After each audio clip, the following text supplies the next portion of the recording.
اور جب وہ ایام ہمیں مل جائیں تو ان ایام کے اندر کثرت کے ساتھ عبادت کرنے کی توفیق عطا فرمائے، آمین۔ جب یہ مہینہ شروع ہوتا ہے تو ہمارے ذہنوں میں فوراً یہ بات آ جاتی ہے کہ انہی ایام کے اندر 10 ذی الحجہ کو ہمیں اور آپ کو قربانی پیش کرنی ہے، اور قربانی جب ہم اور آپ کرتے ہیں تو ہمارے سامنے حضرت ابراہیم علیہ السلام کا وہ منظر سامنے آ جاتا ہے جو انہوں نے اللہ کے حکم پر قربانی پیش کی۔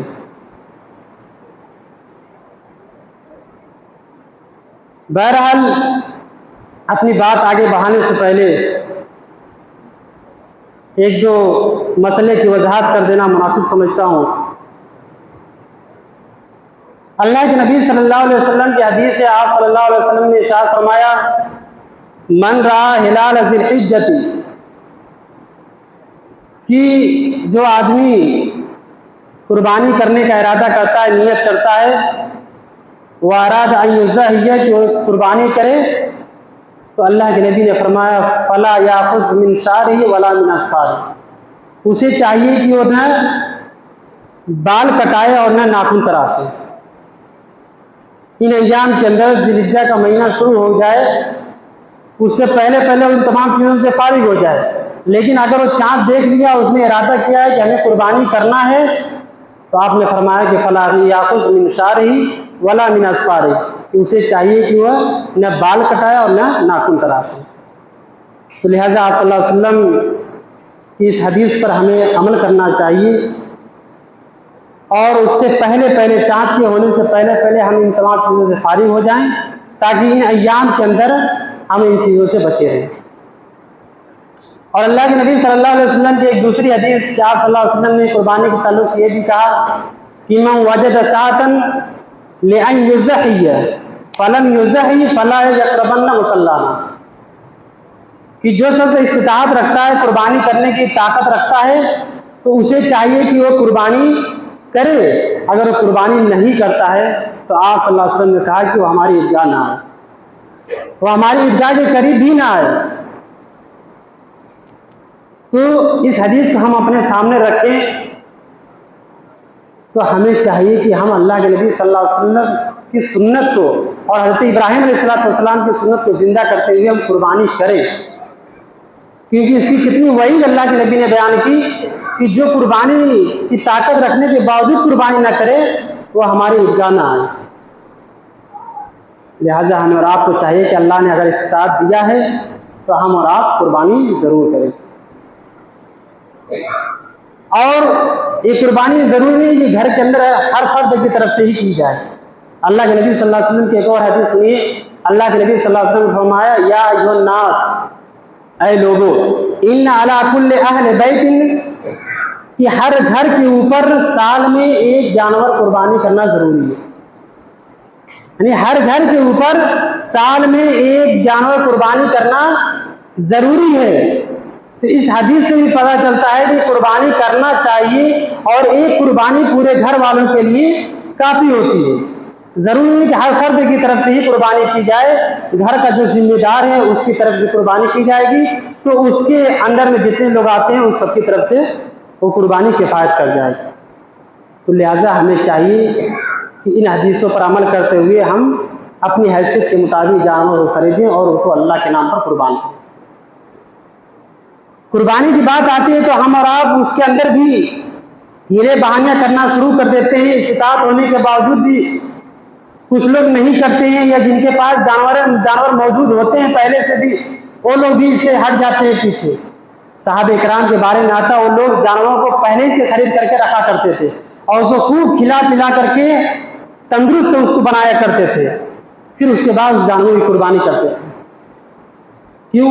اس لیے کہ جس چیز کی پرورش خود اپنے ہاتھوں سے کی جائے اور پھر اس کی قربانی کی جائے تو اصل قربانی تو وہی ہوتی ہے، کیونکہ پھر اس سے ہماری دل کا کنیکشن ہوتا ہے، محبت اس سے جڑی ہوتی ہے، اور ہم اپنی محبوب چیز کو اللہ کے راستے میں قربان کرتے ہیں۔ اور یہی وجہ ہے کہ آپ حضرت ابراہیم علیہ السلام کی سیرت طیبہ کا مطالعہ کریں، پڑھیں، تو آپ دیکھ لیجئے کہ حضرت ابراہیم علیہ السلام کی پوری زندگی